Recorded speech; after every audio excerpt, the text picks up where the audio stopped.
Tarihimizde Annaziler hanedanlığı Muhammed bin Annas tarafından 991'de kuruldu. 1117'ye kadar bu hanedanlık hüküm sürdü.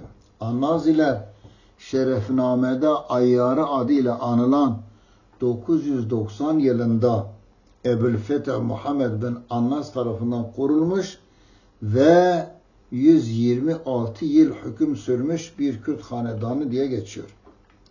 Annazilerin hükmettiği bölge bugünkü İran-Irak sınır bölgesinde Kirmanşah, İlam, Hulvan, Dınaver, Mandali, Şehrizor ve Daku gibi yerleri kapsamaktaydı.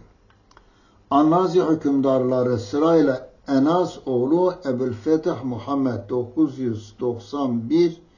991-1011, Muhammed oğlu Ebu'l-Şevk Hüsame Devle Faris 1011'den 1046'ya, Muhammed oğlu Muhalhil 1011'den 1055'e kadar, Muhammed oğlu Surkab 1011'den 1046'ya kadar, Faris oğlu Said'i 1050'den 1055'e, Bedir oğlu Surkab II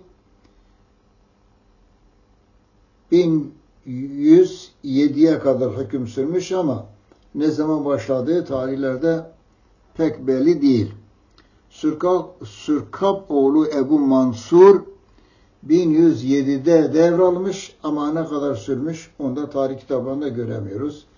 Enas oğlu Surkab 3 de 1110'da hükümranlığı ele geçirmiştir.